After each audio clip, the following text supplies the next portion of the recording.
Due to the graphic nature of this haunted place's ghost stories, listener discretion is advised.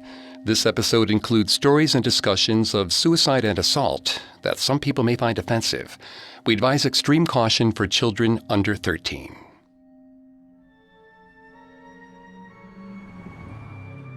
Mark and Wendy knew their way around the old Rancho Los Amigos.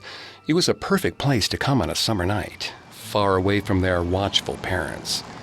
Tonight would be just like all those other nights they'd come here, Wendy thought, her hand warm in Mark's. They wove their way between the buildings under the weak moonlight, then slipped into the abandoned women's dormitory through the fire-damaged corner. Mark tried to scare Wendy by breathing heavy, hot breath on the back of her neck. But Wendy just rolled her eyes in response. She was busy applying her cherry chapstick. She'd been here too many times to get creeped out by the admittedly tragic look of the place, although the scattered bits of broken old furniture were a bit unsettling, and the odd piece of clothing moldering in a corner did make it feel like whoever used to live here had left in a hurry. Mark laughed at the growing look of worry on her face and pulled her down to the floor in a slow kiss, reminding her what they were really here for. But the kiss didn't last long. Wendy, lying under Mark, suddenly went stiff as a board. Her mouth went slack. Her eyes were trained on a window high up on the dormitory wall, where a pretty woman was standing on the window frame. She was beckoning towards Wendy. She flickered in the darkness like a children's nightlight. Mark slowly turned his head to follow Wendy's gaze, and the woman in the window, with a leap, dove right towards them.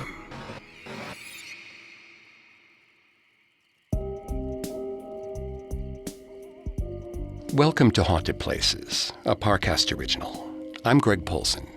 Every Thursday, I take you to the scariest, eeriest, most haunted, real places on Earth.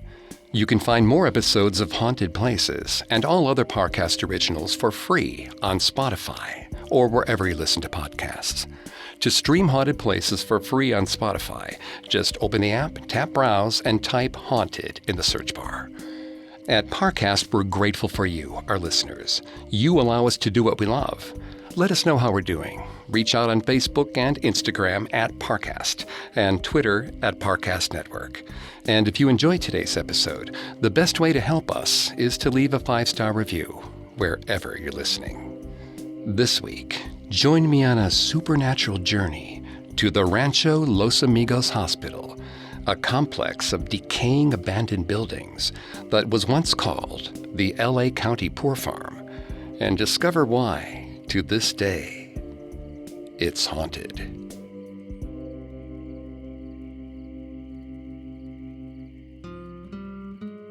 The LA County Poor Farm was opened in Downey, California in 1888. It was used to house the homeless, the elderly, the disabled, and the mentally ill. Built with county bond money, it was seen as a catch-all solution to impoverished citizens who needed help, medical or otherwise. The farm was a grand success in its early years. In addition to housing medical facilities, at its height, it spanned nearly 600 acres and operated as a working farm with livestock, a dairy, and fields of produce. There was even a small zoo on the premises. Able-bodied residents worked, and the farm was able to feed its own, as well as draw a bit of a profit by selling extra produce. Even those who couldn't work, like those in the so-called psychopathic ward, received a bed, food, and medical care. At the facility's height, thousands of California's poor and ill found a home there, eating communal meals and turning their lights out to the sound of a steam whistle. It was a good place to spend a few years and get back on your feet. The average stay by the 1930s was 3.5 years, but for some denizens, it became a real long-term home. In 1931, a 100-year-old resident of the facility, Captain Jack, wrote the following poem. When a bit of sunshine hits ye after passing of a cloud, when a fit of laughter gets ye and your spine is feelin' proud, Don't forget to up and fling it at a soul that's feeling blue. For the minute that you sling it, it's a boomerang to you. His poem elucidates the purpose of the farm, to bring some good into the lives of those who needed it, and hopefully to pass on the positive energy to more and more folks. The County Poor Farm represented stability and hope for many lost and threatened souls. It was renamed in that spirit under the auspices of its long-serving superintendent, William Harriman, and became the Rancho Los Amigos in 1932, the Ranch of Friends. But in 1933, the Long Beach earthquake hit, shattering the rancho's buildings and the stability and hope of many of its residents. The consequences of their grief would lead one woman to pay the ultimate price. Grace sat up abruptly, gasping. The same nightmare again. The one where her body was dissolving, where she scrambled to reattach each atom as it drifted away. She would never be able to keep up. The end was coming. She was dissipating into the atmosphere until nothing. She fell back into bed and stared out the window, fully awake. At least it hadn't been the earthquake dream, where everything shattered and crumbled, including her. That one was more horrifying, because it was so devastatingly real. The Long Beach earthquake had hit only the month before, in March, damaging buildings everywhere around her with its violent, heaving quakes. Half her place of work, the Rancho Los Amigos, was gone, transformed into rubble and ruin. Houses everywhere around her were reduced to shivering bones of wood and metal. She closed her eyes again, chilled at the thought, and felt her body start to dissolve once more. But no, she must work. No more dreams. She forced herself to stare out the window into the light. Was that the bread cutter there? The Rancho bread cutter? Stop it, she told herself. He threw himself out a window. He's dead now. She had to get to work, to screw her head on right, be the secretary she was supposed to be. Act normal. Grace headed towards the rancho's administrative office, determined to get through this day, like she had yesterday and the day before. She'd just sink into that fog that let her forget the fear, forget the pain and anxiety, the fog that dulled the sunshine and the birdsong too. But that was the price she paid for holding the bad at bay. She walked past the post office, past the vegetable plots and the pig pens, and the tall, steepled mission-style church. The caving corner of the church's roof, just one of the many casualties of the earthquake last month, momentarily punctured her protective fog. She stared up at it, tracing each bit of crumbling stone and exposed beam with her eyes. And then she remembered why she preferred the haze of non-thought. Her fog let her look at the church as a building, a structure vaguely in her way. Without it, she saw everything it represented, the vast network of decay and ruin that threatened everything whole. Beauty never lasted. Bile rose in her throat. She was going to vomit. Quiet, quiet, quiet, she repeated to herself, forcing down the nausea and hurrying on past the church. This is why she chose the fog. Otherwise, even the walk to work was unbearable. At least the office would be calm, and it hadn't been damaged by the earthquake. Simple, normal, easy. No bread cutters in the window, no nightmares. As Grace approached the white building, with its elegant arches and swaying palm fronds, she felt her sense of equilibrium return to normal. But as she rounded the bend towards the front entrance, the peace was shattered. There was a crowd outside. Eyes wide and hands shaking, Grace slipped back around the corner, pressing her body up against the building. What was going on? She forced her legs into motion, scrambling over to the kitchen side door. The small woman entered the room with a bang, slamming the door behind her. The cook raised an eyebrow upon her entrance, but did not comment on it. Instead, she told Grace that the superintendent needed the help of his assistant. Grace nodded, eyes wide. The people must be angry, and they were right to be angry. Their homes were in shambles. They were living in what they called a tent city. No place for the old, the sickly, or the disturbed. But the thought of all that anger, all the destruction it insisted on revealing, it made her afraid. She didn't want to face that. She shivered as she scrambled up the stairs. Her arms felt weak and strange. Her legs were insubstantial. Her dream was becoming a reality. She was dissolving.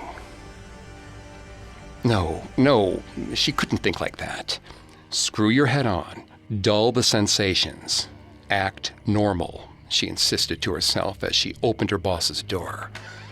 The supervisor grunted as Grace entered his office, half relieved, half annoyed. Today was a mess. Of course, Grace was late on top of everything else. But now she was here, and he had a plan. He instructed her to hold down the fort while he went out and talked to the angry residents. Then he'd get out onto campus and show everyone that he was actively looking into the damage and working to fix it. She would answer any calls that came in. And if anyone started coming up to the office, well, she would just have to appease them as best she could. Grace looked at him with a pained expression. Appease them? What could she give these people? She was no better than them. She was worse. She was dissolving. The superintendent, with a sigh, patted her on the back. He'd do his best to make sure no one came up. Grace sat down hard. She was grateful for the effect that she had on people. She softened them. And she needed that softness, that cushion between herself and the world's battering rams. But she wondered if she deserved it. An hour ticked on. No calls. No sound from the stairs. Grace filed a few papers. She gazed out the window idly. She wondered if that was a figure in the light. No, it was just a bird flying past. But as she filed, she noticed something else strange. Her hands looked oddly misty around the edges. She clamped them together and saw the edges harden again. But as she released, once more, a fuzzy glow. A loud creak downstairs interrupted her confusion. Grace knew that sound, the main door opening. Her confusion over her own state was replaced with a building sense of fear. Then she heard a stampede of footsteps on the stairs. They were coming. Grace tumbled toward the office door and turned the lock. Then she slammed her back against the wooden barrier and crumpled to the ground. They'd made it in. The superintendent had been wrong. They were coming upstairs. And they were angry. Grace closed her eyes, immobilized, and let the shouts wash over her. Some of them were righteous, clear-headed, the declarations of farm patients and residents who knew their rights. But some of the yells were hysterical, raw, and savage. And those she couldn't shut out. Like the crumbling roof of the church, they pierced her heart. The words streamed through her like a gust of wind, knocking her apart. When they shouted about their families, her hands disappeared, a million fragments swirling through the room. When they yelled about home and cried words like hope, inhumane, cold, her arms, legs, feet were gone. When they howled bone, breakage, loss, and death, she wasn't a body anymore. But she was conscious, and she could see a figure in the window frame, swinging his legs from the ledge, outward. He was looking backwards at her, with a bright smile and a twinkle in his eye. It was the bread cutter. This time, she was sure. He called to her, His voice was sweet and solid, the grounding connection she'd been looking for. She stood up and moved, hypnotized, toward the window.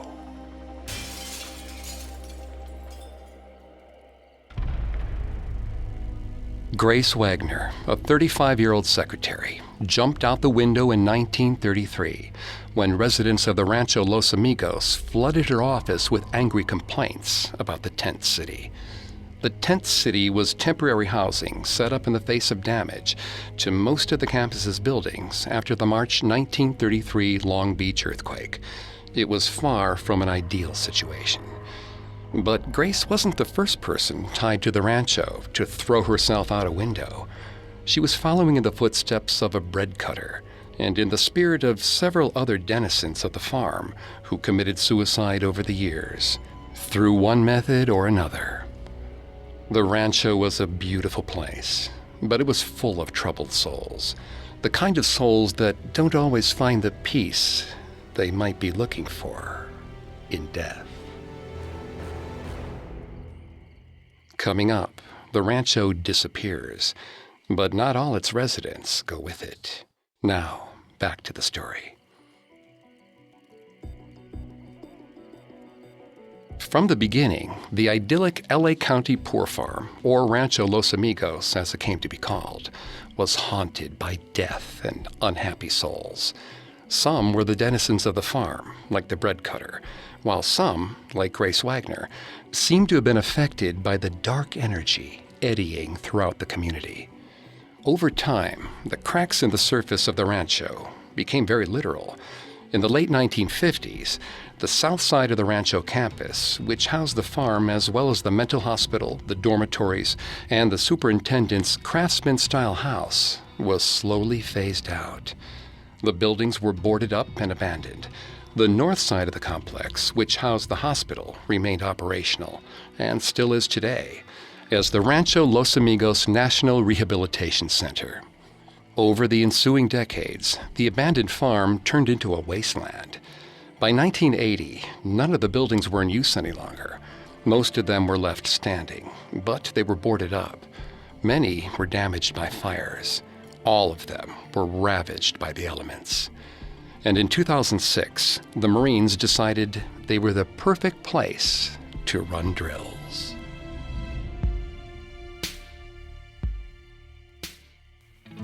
It was a pleasant fall day, breezy and warm, with sharp, piercing light that illuminated every building in the abandoned complex. But Tom was hot and grumpy. He had just returned to training after his wedding, and the extended leave for the honeymoon had left him out of shape. He was burning up underneath his gear. Sweat was pouring down his forehead and stinging his eyes. He needed to find somewhere cool, to chill out for a minute, let his body recalibrate. It was strange to be back with the boys again, after so much time away with his beautiful bride. He felt off, unsettled, and out of place. A liter water bottle in hand, he walked away from the group of laughing, boisterous Marines. That building there would do. It was in sight of the rest of the men, and it didn't look like the roof was caving in quite yet, unlike some of these other structures. Tom felt a shiver whip down his spine. It was cooler in here, and it was nice to be alone for a moment. Marine life didn't give you much of that. He gave a sharp sigh of relief. Then he saw the freezer, huge and hulking. The white box dominated the room. It was the size of a coffin. There was no way it was still working. But he thought he heard an electric hum. If it was working, maybe he could stick his head in for a minute, cool down, and get back to the boys in the next drill refreshed, ready to participate. He pulled at the lid and found it was glued shut with ice. He was delighted. That meant it was somehow still operating. He threw his weight into pulling it open. Finally, he managed to pry the thing loose. A rush of cold exploded out of the cavernous space under him. He closed his eyes, and then, with a grin, plunged his head into the chill. For a moment, Tom felt blissful cold surround him in a comfortable embrace. Then, ice latched around his neck like a collar. Tom's eyes snapped open, but there was only darkness. He clawed at the ice, panicked, plunging his hands after his head into the cavernous box. He started to gasp, losing air as he clutched desperately at his icy collar. And then he realized the ice was no collar. It was a pair of human hands. He opened his mouth to scream, and another frozen hand plunged into his throat. Then his mind went blank. Tom opened his eyes slowly. He couldn't feel his body. He wasn't hot anymore. He wasn't cold. But he could see. He was looking through a window, and on the other side was the peaceful green of well-maintained lawns, swaying trees, and clusters of pretty buildings. The rancho, maybe 100 years ago, in its prime, but without all the poor folks who would have been running around the grounds. Except, yes, there in the distance, walking towards him, was a pretty woman, maybe 35, waving. She came right up to Tom's window, smiling and beckoning.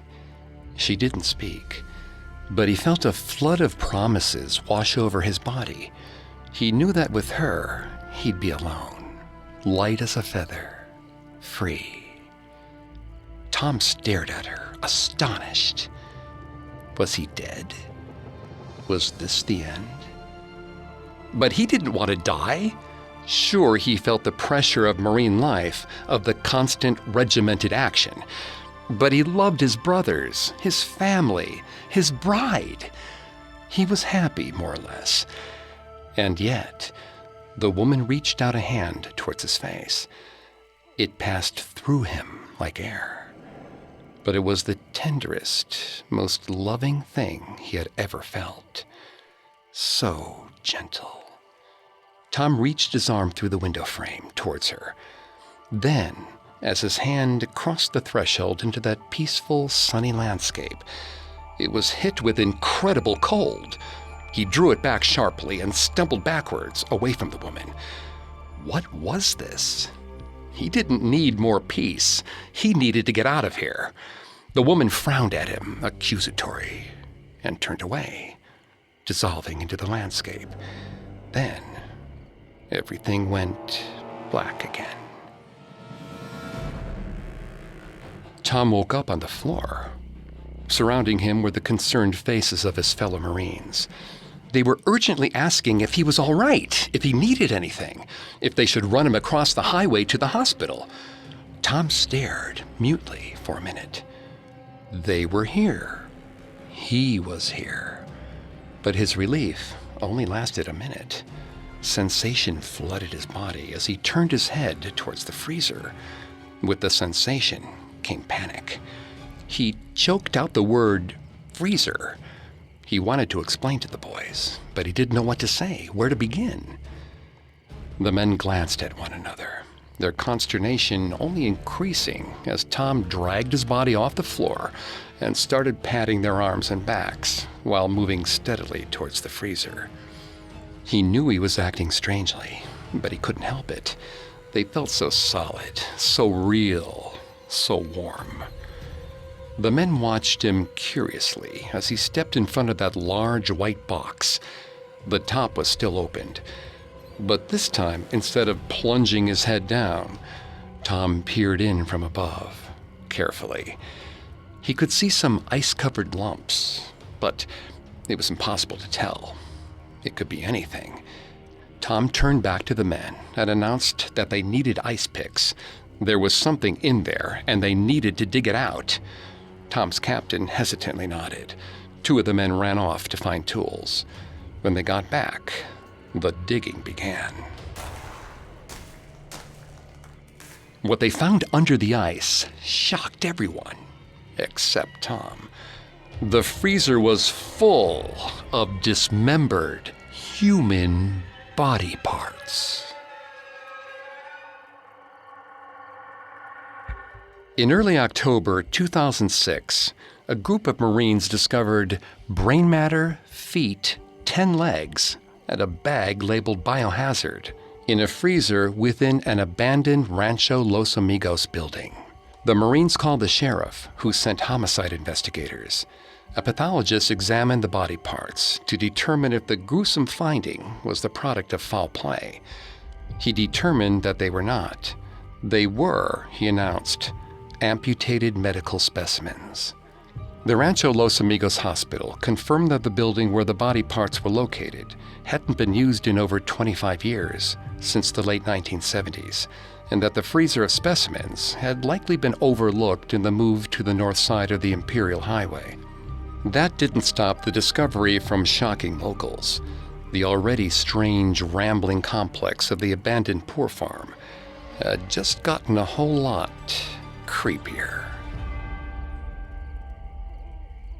Coming up, one determined man thinks he can change the rancho, but some things are beyond the control of ordinary men. Now, back to the story. A group of Marines running drills in the abandoned buildings of Rancho Los Amigos discovered a freezer full of mummified body parts in October 2006. While law enforcement determined that the body parts were not the result of foul play, they added to the strange, unsettling aura that surrounded the rancho for most residents of Downey. But one man refused to be deterred from a good business opportunity. Eddie grinned out the window, his white teeth glinting. Another sunny day on the way to the golf club. What a time to be alive. To be driving a little white Corvette through Downey, California, a Frappuccino in the cup holder, and a Rolex on the wrist. His route took him past the Rancho Los Amigos National Rehabilitation Center on the north side of the Imperial Highway, and that cluster of buildings on the south side, the old LA County Poor Farm, a bunch of wretched, decrepit old buildings. But perhaps they could serve a purpose. Eddie drew the Corvette to an abrupt halt by the side of the road and gazed out at the poor farm, his brow furrowed in concentration. Even an old building can be fixed up to serve someone, and it can usually be bought for cheap. He would just take a quick peek before golf. The best businessmen have imagination. He'd just wander around and let fantasy take the wheel for a few minutes and figure out what this could become. He drew closer. This place had been a poor farm once.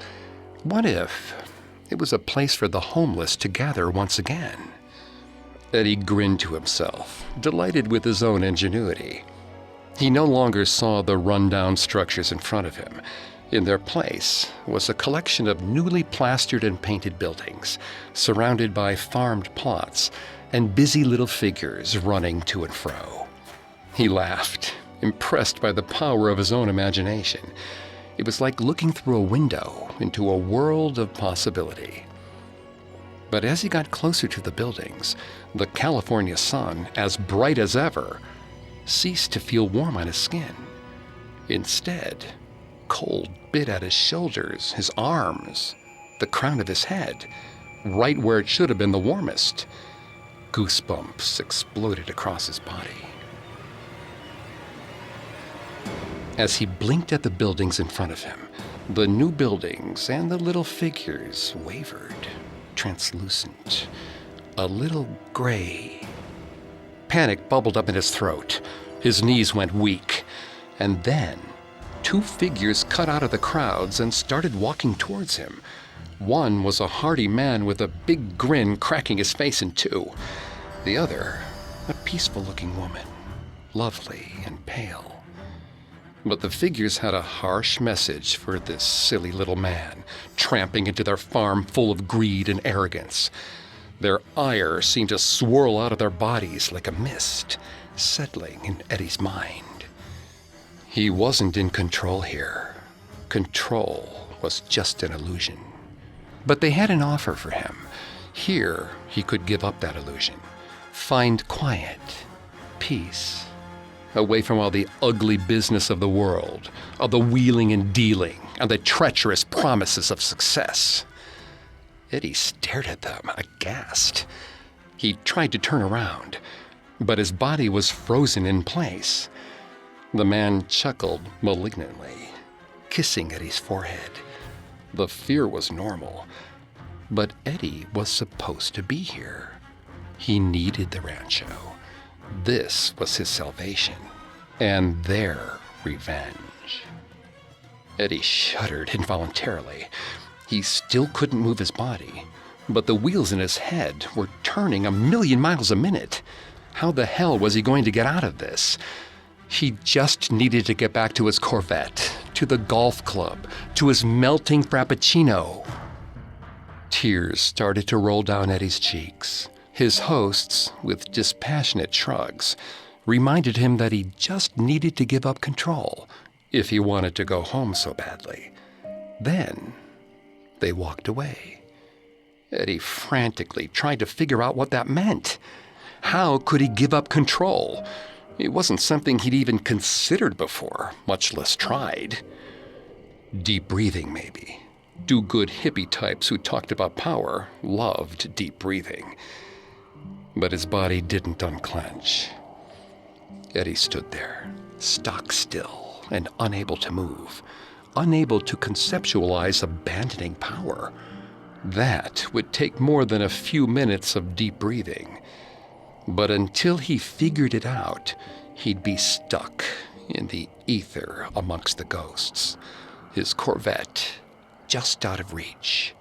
He wouldn't consume the rancho with his ideas and improvements. The rancho would consume him and spit him out as it pleased. In 2013, a wealthy real estate developer had the bright idea to restart the LA County Poor Farm and put the languishing Downey property to use.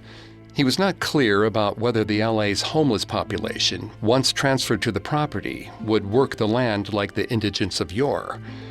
Most Angelenos rolled their eyes at the half-baked idea. The homeless of 2013 weren't poor farmers who lost their land in the Depression.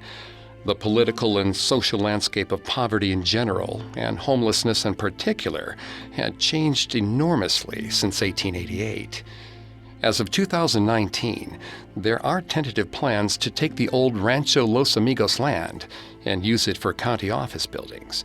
But the plans have been around since at least 2013 and have yet to be implemented.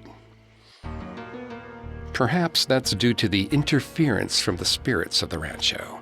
They may have lost their verdant farm over the course of the past century, but as long as the crumbling complex stands, they have a place to linger. A place where they could whisper in the ears of passers-by.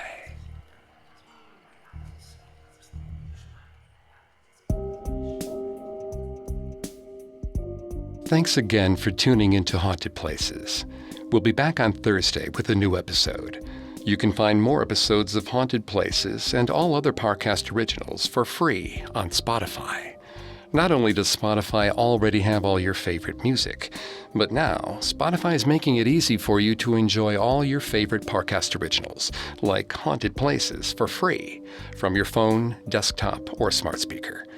To stream Haunted Places on Spotify, just open the app, tap Browse, and type Haunted Places in the search bar. Several of you have asked how to help us.